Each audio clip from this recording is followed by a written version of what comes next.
India और USA के बीच में दिन प्रतिदिन कॉन्फ्लिक्ट्स बढ़ते ही जा रहे हैं। रिसेंटली एक मुद्दा और हाईलाइट होकर आया है, that is regarding corns. Bharat, आपको पता ही है, एग्रीकल्चर में सबसे नंबर वन है। मतलब इन द सेंस कि अग्रेरियन सोसाइटी के नाम से अगर कोई सोसाइटी बहुत फेमस है तो वो भारत है।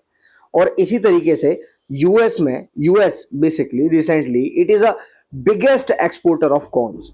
अब यूएस का जो सबसे बड़ा इंपोर्टर यानी कि जो बायर था वो था चाइना, कॉर्न को परचेज करने के लिए। But after the sensations China ने यूएसए से कॉर्न खरीदना बंद कर दिया। उस टाइम पर यूएसए का जो सेकंड टारगेट था जिसको वो अपने सबसे ज्यादा कॉर्न बेचना चाहता था वो था Bharat. But Bharat denied for that reason. बहुत ही इंटरेस्टिंग है इलेक्शंस, आने वाले elections that is in Bihar, क्योंकि भारत के अंदर बिहार जो है वो तीसरे नंबर पर है जो कि कॉर्न प्रोडक्शन में आगे है। And this is the biggest challenge in world economy.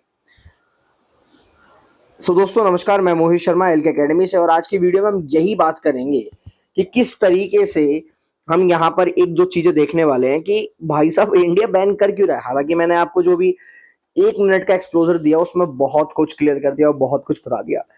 ये जो कॉर्न है, जितना भी कॉर्न है ना, इट इज लाइक कि इनके अंदर जेनेटिकली चेंज किया गया है। इनके अंदर बहुत सारे बदलाव किए गए हैं जो कि इन्वायरमेंट के अगेंस्ट है, नेचर के अगेंस्ट है। एंड मैं पर्सनली इस चीज के अगेंस्ट हूँ कि किसी भी चीज के अंदर आप चेंज कर उसको बना रहे हो, है ना। मैं पर्सनली उसके अगेंस्ट हूँ बिकॉज नेचर ने जो प्रोवाइड किया शायद सबसे ज्यादा खूबसूरत है वो, सबसे ज्यादा ब्यूटीफुल है वो। And if you are going that against तो ये बहुत बड़ा रीजन है। इंडिया शायद ये कॉर्न परचेस कर भी लेता, बट क्योंकि due to genetic modification there are certain changes in that, that's why India don't buy corn from the America. And जो सेंसेशंस अमेरिका ने लगाए हैं या जो अमेरिका का बिहेवियर भारत के खिलाफ रहा है, भारत इतना कमजोर नहीं है जो आपके सामने झुक जाएगा आसानी से आएगा। मैं बता देता हूँ। चलिए डिस्कस करते हैं इस टॉपिक के बारे में। बेसिकली जो यूएस के सेक्रेटरी है, कॉमर्स सेक्रेटरी है हार्वर्ड ल्यूनेटिक, ठीक है, इन्होंने साफ साफ ल्यूटनिक, इन्होंने साफ साफ एक बात बोली है कि भैया इंडिया को अपने जो बिजनेस करना है तो उसके अंदर चेंज करने की जरूरत है। इंडिया ये एक्सपेक्ट करता है कि इंडिया सिर्फ खुद प्रॉफिट कमाए जाए, भले ही दूसरे को लॉस हो। बट एक बात बताओ, इंडिया आपसे कह कब रहा है कि आप इंडिया को सेल करो? आप जाके चाइना को सेल करो, बट चाइना ने तो आपको लात मार दी, तो आप चाइना के पास कैसे जाओगे? लौट कर तो आप फिर किसके पास आओगे? भारत की तरफ आओगे। एक तरफ आप भारत पे 50% का टैरिफ लगा रहे हो मेरे भाई, और दूसरी तरफ आप ये एक्सपेक्ट कर रहे हो कि भारत आपसे परचेस कर लेगा। दूसरी तरफ आप ये परचेस कर रहे हो, एक तरफ आप भारत की इकोनॉमी को डेड इकोनॉमी बोलते हो, दूसरी तरफ जो भारत की इकोनॉमी का सबसे बड़ा यानी कि हिस्सा फार्मर्स हैं, आप उनको ये बोलते हो कि हमारे फार्मर्स का हम लॉस होने देंगे। एक हमारी बेइज्जती भी करो, ऊपर से हम ये भी करें। बट हालांकि इनकी कुछ भी हरकतों से हमें कोई फर्क नहीं पड़ता, बिकॉज हमारे किसान यानी कि इंडिया में तीसरे नंबर पर आता है बिहार, और अभी अभी बिहार में असेंबली के इलेक्शन होने वाले हैं बहुत जल्द। एंड मोदी जी का फोकस है इलेक्शंस पे, तो मोदी जी गलती से भी गलती नहीं करेंगे कि वो बिहार के फार्मर्स को लॉस होने दें। It is a time to make the profit, it is a time to give them higher MSP, maximum selling price. हालांकि यूएसए का जो कॉर्न है बहुत सस्ता है, मैं सच बताऊं तो इट इज रियली चीपर, है ना। सो बेसिकली अगर इंडिया यूएसए के कॉर्न को अलाउड करेगा तो आप मान के चलो 1 टन जो कॉर्न है, अगर मैं यहाँ जनरल सी बात कर रहा हूं तो वो पड़ेगा 15,000 रुपए का यूएसए वाला, और हमारा इंडिया वाला कितना पड़ता है भाई साहब? 25,000 का। तो 9 से 10,000 का हमारे किसान का लॉस होगा भाई। मार्केट में जो परचेजर है, बायर है, मान लीजिए जो कंज्यूमर है, वो तो वही खरीदेगा ना सस्ता हो, उसे क्या फर्क पड़ता है। जो मैंने न्यूजीलैंड वाला कल आपको एग्जांपल दिया था, अगर वीडियो आपने देखी हो मेरी तो वहां आपको क्लियर हो जाएगा ये चीज। नाउ जो मेन चीज है वो यहाँ पर डिपेंड करती है। अब देखिए मेरी बात सुनिएगा, अमेरिका कहता है कि इंडिया ने जो इंपोर्ट किया है वो कॉर्न का, मिलियंस ऑफ टन कॉर्न का 0.97% किया है, जो कि जनरली 2024 से 25 में किया है 0.097 मिलियन टन, जिसमें से सबसे ज्यादा टन जो हमने खरीदा है कॉर्न, यानी कि लगभग लगभग 0.53 टन, वो हमने म्यांमार से खरीदा है।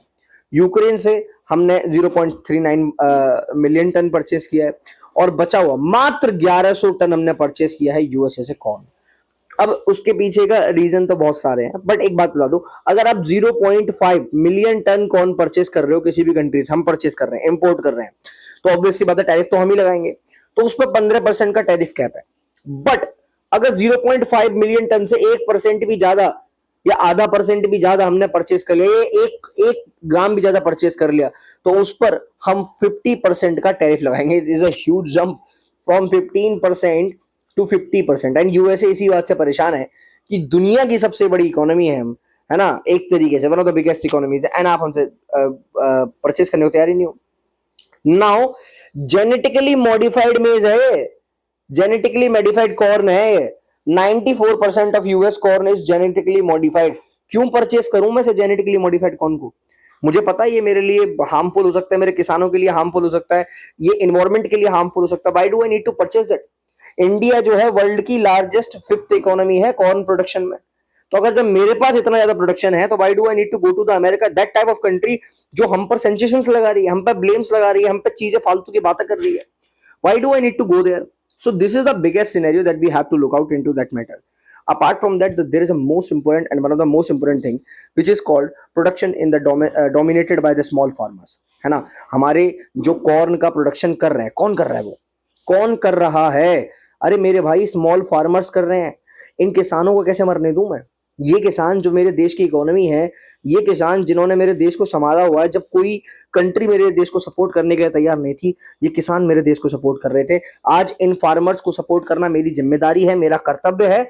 एंड मैं एज ए निष्ठावान, I am not speaking about my self, but yes I am speaking from the government side right now, कि सरकार का मानना यह है कि अगर आज मैं इन किसानों के पीछे नहीं खड़े रहूंगी तो कौन खड़ा रहेगा।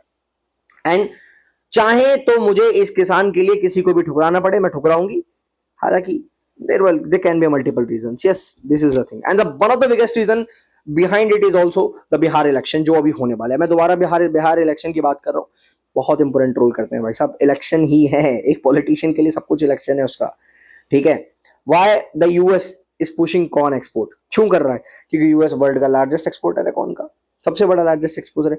2024 से 25 में उनका 377.6 मिलियन टन यानी कि एक्सपोर्ट किया था उन्होंने। कितना किया था? 71.7 मिलियन टन उन्होंने एक्सपोर्ट किया था, ठीक है। ये एक चीज है, ये एक फैक्टर है। दूसरा, 2025 से 26 तक 427 अभी रिसेंटली, ठीक है, ये रिकॉर्ड आया है। इसमें 75 मिलियन टन एक्सपोर्ट की बात हो रही है। कौन परचेस करेगा इनसे? चाइना इनसे $5 बिलियन का ट्रेड करता था रिगार्डिंग कॉर्न्स, बिगेस्ट बायर था चाइना इनका। चाइना के साथ तो इन्होंने अपनी लंका बजा दी भाई साहब, पूरी तरीके से लड़ाई झगड़े कर लिए। अब 2.4 मिलियन का परचेस किया चाइना ने जनवरी से जुलाई तक खाली, यानी कि अमेरिका की मार्केट तो खतरनाक तरीके से डूबेगी। वहां के लोग अब अमेरिका की पॉलिटिक्स, अमेरिका की, हालांकि मैं आपको एक बात बताऊं, यूएसए की जो पॉलिसी है ना, गवर्नमेंट है, मैं आपको बता दूं यूएसए का कॉन्स्टिट्यूशन कुछ इस तरीके का कॉन्स्टिट्यूशन है, जैसे हमारे यहाँ अगर कुछ भी गलत होगा तो हम ब्लेम किस पे करेंगे? गवर्नमेंट है, but you can not blame to the government in USA, ये सत्य है, ठीक है। Now India growing demand for the corn, basically अगर मैं बात करूं जैसे कि eggs, milk, poultry, fishes and ethanol. कुछ लोगों ने ये भी बोला था कि हम कॉर्न परचेस कर लेते हैं सर, बहुत सस्ता पड़ रहा है हमको, इसको हम भले ही किसानों को नहीं देंगे, आम जनता में नहीं डालेंगे, बट इथेनॉल के लिए यूज करेंगे। अरे मैं क्यों यूज करूं इथेनॉल के लिए? आज जब मेरे पास 2G टेक्नोलॉजी आ गई है, जब मेरे पास 3G टेक्नोलॉजी अवेलेबल हो जाएगी बहुत जल्द, तो मैं क्यों यूज करूं कॉर्न का? यूएसए को तो मैं सपोर्ट ही नहीं करूंगा।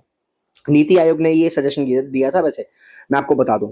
नाउ आप मान के चलिए यूएसए ने एक प्रोजेक्शन लगाया कि 2050 तक भारत को कितने कॉर्न की जरूरत पड़ेगी पता है? 200 मिलियन टन की। भारत को इंपोर्ट कितना करना पड़ेगा? 134 मिलियन टन। तो यूएसए चाहता है कि जहां वर्ल्ड की सबसे लार्जेस्ट पॉपुलेशन है, यानी कि इंडिया, है ना, वहां पर जाके यूएसए इन्वेस्ट करे, वहां जाके लोग उससे कॉर्न खरीदें। बट उसके लिए यूएसए को झुकना पड़ेगा। अगर आप खड़े रहोगे ना सीधे, तो बांस की तरह सीधे खड़े रहोगे, कोई आप पे ना फूल पत्ते कुछ नहीं आएंगे, कुछ नहीं होगा, आप बांस की तरह रह जाओगे।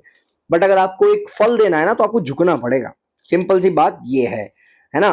तो यूएसए क्या देख रहा है? इंडिया को as a future gold mine, ठीक है। हम तो हैं यार, वी आर गोल्ड, एक्चुअल में गोल्ड है, ठीक है। Now the one of the biggest thing is that USA के कॉर्न का प्राइस है 15 रुपए पर किलो, हमारे यहाँ 22 से 23, मतलब ओवरऑल एमएसपी मिला के 24 रुपए पर किलो। अब सोचो ये 9 रुपए का जो नुकसान है मेरा किसान क्यों झेलेगा भाई? अगर मुझे 15 रुपए किलो का गेहूं मिल रहा है, अगर एक जगह मैं खरीदने जा रहा हूँ 24 रुपए किलो का गेहूं मिल रहा है, या मक्का मान लो या कुछ भी मान लो, तो मैं तो सस्ता वाला खरीदूंगा ना। मुझे क्या फर्क पड़ता है यूएसए इंडिया से? कंज्यूमर थोड़ी ना देखता है ये चीज, पर सरकार को तो देखना है ना, क्योंकि सरकार के लिए कौन जरूरी है? उसके किसान। भाई इन फार्मर्स, इंडियन फार्मर जो है उनकी इनकम क्रैश कर जाएगी इस तरीके से। और बेसिकली जेनेटिकली मॉडिफाइड कॉर्न जो है वो बैन कर रखे। रीजन क्या? हेल्थ, एनवायरमेंट और सोवरेनिटी ग्राउंड्स पे बहुत ज्यादा इफेक्ट आएंगे इसके। नीति आयोग ने बहुत जो सजेस्ट किया, हमने उसको ठुकरा दिया, मना कर दिया गवर्नमेंट ने, बिकॉज गवर्नमेंट नहीं चाहती कुछ भी तरीके की चीज है, कॉन्फ्लिक्ट वगैरह किसी भी तरीके की चीज है। Now this is the biggest thing जो यहाँ पर हुई है ना। हम यहाँ पर बहुत सारी चीजें हैं जो मैंने आपको बताई, ये आर्टिकल बहुत इंपॉर्टेंट था इसलिए मैंने यहाँ पर कवर किया।